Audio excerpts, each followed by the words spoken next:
Push-ups are one of the most fundamental bodyweight exercises and are very popular. The movement is simple, can be done everywhere, and it's very effective because you are using a lot of muscles at the same time. Sounds good, right? The problem is that a lot of people concentrate on quantity instead of quality when doing push-ups. To avoid this, you should focus on these 4 points to make your push-ups perfect. Let's start straight with the number 1, the body position. A push-up is not only a triceps, chest and shoulder movement. Most people neglect their tension in the abdominal muscles, the hips and the legs. Often they form an arched back and have a leg and body tension. To avoid this, tilt your pelvis backward and keep your butt squeezed tight. The movement gets a lot harder with this, but it's also more effective. The second point is the arm position. The arm position doesn't really matter in terms of the perfect execution. A perfect push-up can be done with a wide or a narrow grip, but it's important to place your wrists in a nearly vertical line under your shoulder when you do the standard push-up.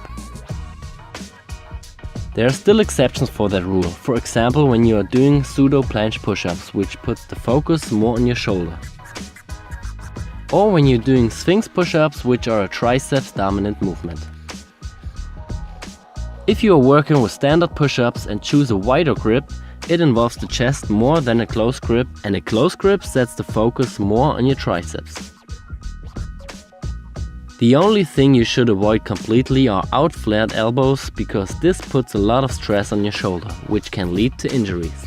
The closer you place your arms to the body, the more your elbows point backwards. The wider you place your arms, the more your elbows going away from your body, but they still point more backwards than to the side.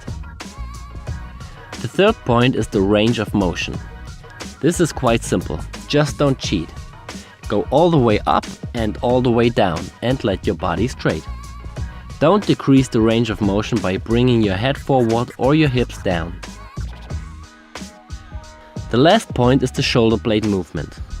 This is a very neglected point. When you're going down, your shoulder blades come together, and when you're going up, they go apart.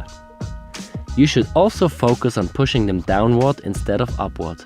But don't forget, there's still difference between a passive and an active way of this shoulder blade movement. If you are too weak in the shoulder girdle, your shoulder blades come together because you are not able to hold your body against the gravity. You can see this especially at the top of the movement. When you are going down, always focus on the tension and an active shoulder blade movement. Don't let yourself fall down into your structures. If you consider all those points and try it on your own, you will notice that it's much harder to do. Maybe your amount of maximum repetitions will drop, but that doesn't matter. Always focus on quality over quantity, and you will be rewarded with progress and a healthy body. If you have any questions to this topic, just leave a comment. Thank you, Alex.